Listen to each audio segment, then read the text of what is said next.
My name is Lisa. I'm 25 years old and work as an administrative assistant in a mid-sized company. I was born out of my father's affair. Until I was 5, I didn't know this. I was raised thinking that my father's legal wife, Sarah, who was my primary caregiver, was my real mother. Sarah couldn't bear children due to her weak health, and she took in my father's illegitimate child, which is me.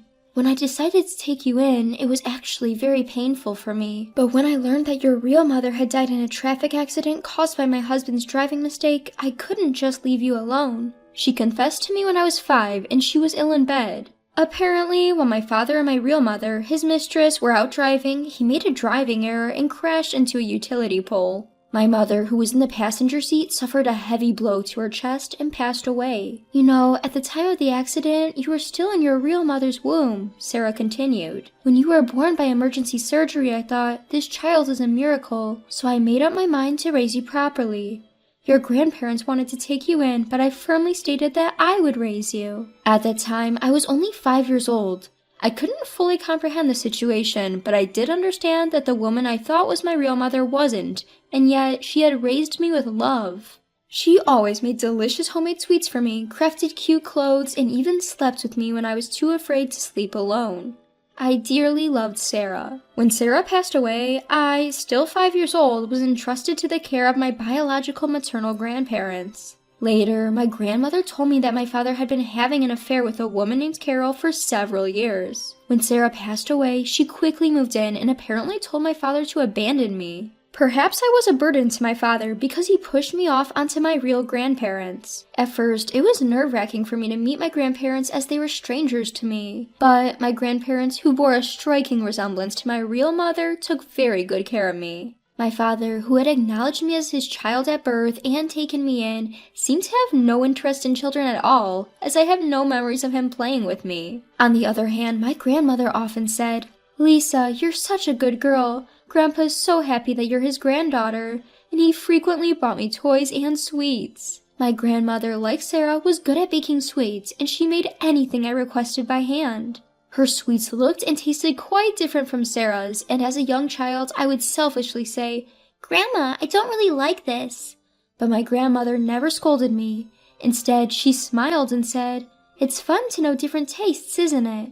What made me happiest was that they told me various things about my birth mother. My real mother met my father, the son of an executive at the company she worked at, while she was working. My father was a promising and competent individual, but he was known for his wild affairs with women. My mother, unfortunately, got caught up with it.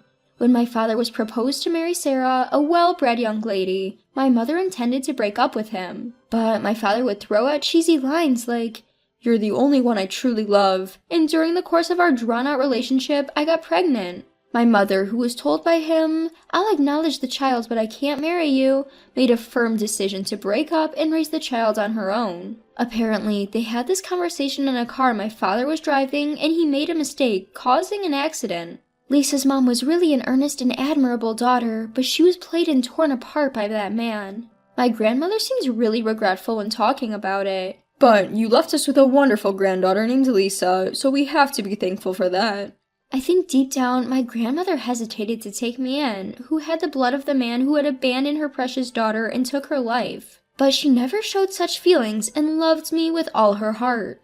When they took me in, my grandparents were in their early 50s. My grandfather ran a small factory, and while they weren't wealthy, they were able to lead a decent life. Also, about 5 years after they took me in, it seems that several thousands of dollars were transferred every month from my father as child support. But at some point, those payments stopped, and around the same time, the factory's business began to decline. My grandmother, who had been a housewife, started working, but it seems it wasn't enough to get the factory's finances back on track. Eventually, they had to sell the factory and their home, and by the time I was in middle school, we had moved to an old apartment. My grandmother would say, "Our grandparents lived really meager lives during the war times. Compared to that, we're totally fine," and even cut down on their own meals to make sure I had plenty to eat. Once I entered high school, I started working part-time too. I was really happy to receive unsold items at the supermarket where I worked until 8 p.m. The part-time ladies were also very kind to me, secretly giving me damaged daily necessities during delivery and giving me hand-me-down clothes from their daughters, saying it was old, but despite being poor, it was a really fun life. But that happiness ended when my grandfather fell ill. His disease progressed quickly, and in no time he was hospitalized. He was told he had only half a year to live, and money quickly drained due to his medical and hospital bills.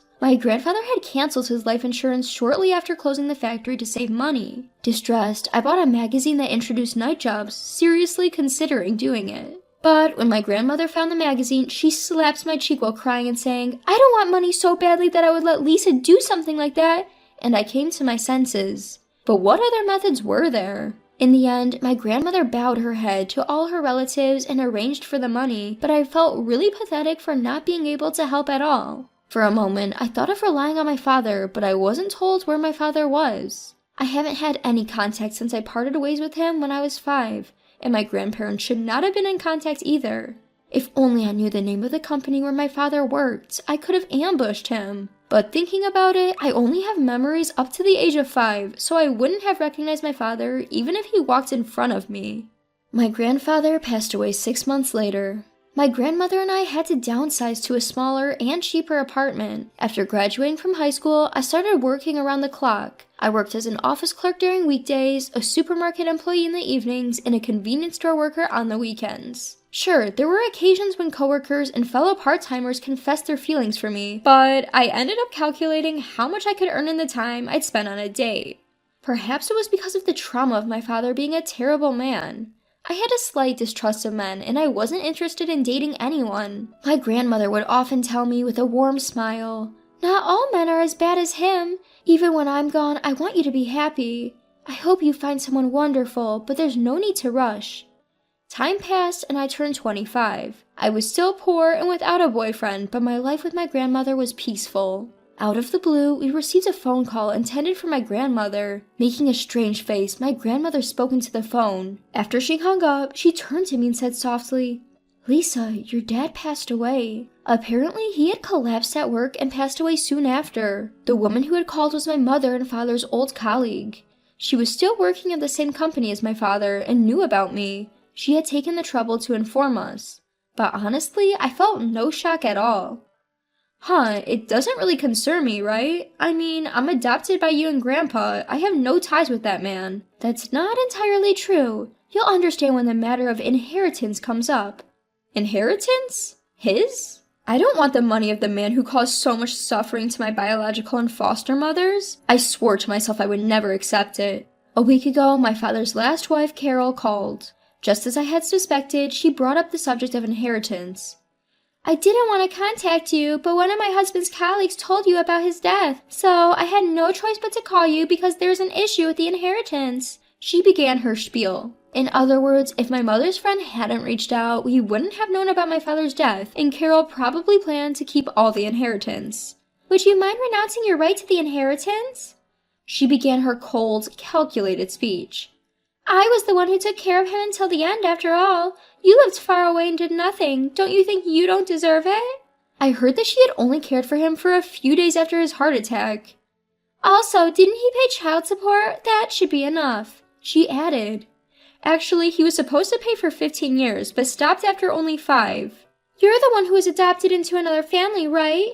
You severed ties with my husband. Isn't it brazen of you to want to claim his money?" The more she spoke, the more I could feel her greed. I didn't want to talk to this money grubber any longer. I didn't want the money from the cruel, heartless man who had abandoned me. With that thought in mind, I answered her dismissively. "Okay, I already thought of him as a stranger." "Oh, thank goodness you've understood." The jubilant voice of Carol came from the receiver, but at the same time, my grandmother snatched the phone away and yelled into the mouthpiece, "You must be joking. We won't renounce anything. If you want to start trouble, we'll hire a lawyer and fight you." Wait, what? While I was still startled, my grandmother hung up the phone with a slam.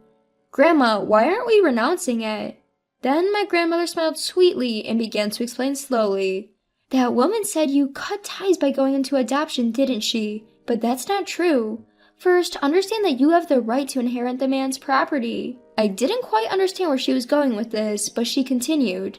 You went through a regular adoption. That means your relationship with your previous parent doesn't end, even though you were adopted. Huh? Is that true?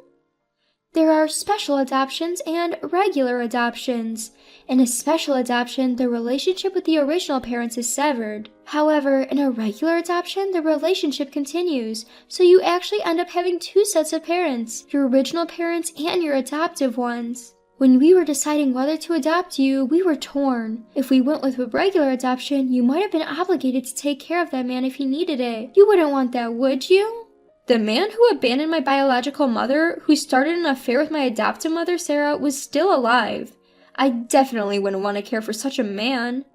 But, that man was an elite in a major corporation, and it was clear from his lifestyle that he was quite wealthy. That means if we went into a regular adoption, when that man passed away, there would be a good chance that a significant amount of money would come to you through inheritance. We thought, even if you had to struggle to care for that man, you might be rewarded in the end. Your grandfather and I discussed it and made the decision. I was moved to tears when I realized how much they had thought about me. But I don't want his inheritance. You may be angry thinking about it as that man's inheritance, but what if you think of it as money? You know very well how necessary and important money is for living, Lisa, after all these 20 years. That was certainly true. If we had money, we could have given my grandfather better treatment, and we wouldn't have had to make my grandmother live in this rundown apartment. No matter how hard I worked as a high school graduate, I couldn't make life easier for my grandmother. Right, I need money to make life easier for you, Grandma. It's not about me, Lisa. You can never have too much money for your future happiness. If you really can't bear it, why not donate the money after you receive it? There are plenty of people who need it, right? That was really true. My grandmother, who had struggled with money, would know the importance of money more than anyone. I changed my mind. I won't renounce, I'll fight for my rightful inheritance. Then I started doing some research about inheritance. A question arose in my mind. Grandma, can you tell me the phone number of the woman who informed us about that man's collapse? Sure, but what are you going to do? I have something I want to ask her. With a bright smile, I immediately dialed that person's number. A few days later, I called Carol and informed her of my valid claim to the inheritance. If you say you won't let me inherit, I'll hire a lawyer and proceed with a lawsuit, I warned her. This made her frantic with anger. Given her reaction, the inheritance must be quite substantial.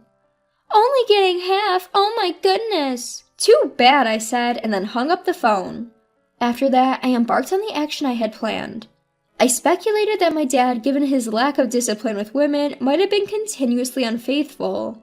So, I contacted the woman who had informed me of the man's passing and had her investigate his affairs. And it came out that he had been simultaneously cheating with at least 5 women at work. 2 of them, it seemed, had even been proposed to. So, I decided to have them claim compensation addressed to our late father. When compensation is claimed, if the person being claimed against has passed away, their heirs must pay it. This means in this case, Carol and I, as the heirs, are obligated to pay. The compensation claims from the 5 women will probably total nearly $20 million, so Carol's and my inheritance will each decrease by $10 million. It doesn't really matter to me, but as for Carol... And there's one more thing. This man had not paid child support for about 10 years. In this case, the unpaid amount is inherited, so again, it must be paid from the inheritance. The lawyer said, let's push as hard as we can, and promptly claimed about $10 million. The thought of Carol throwing a hysterical fit made me chuckle. And then, to make matters worse, Carol, in her haste, started investing in stocks and fell for an investment scam, losing almost all of the inheritance. Now, it seems, she's barely getting by, living in a dilapidated, tiny one-room apartment over 50 years old, struggling with debt. What goes around comes around, right? Afterwards, with the inheritance I received, I renovated my grandmother's house and we're living together comfortably. I donated part of the remaining money to institutions like child welfare facilities. Recently, a friend of my mom brought me several matchmaking opportunities since she was worried about me. I started dating one of them and now live a happy life every day.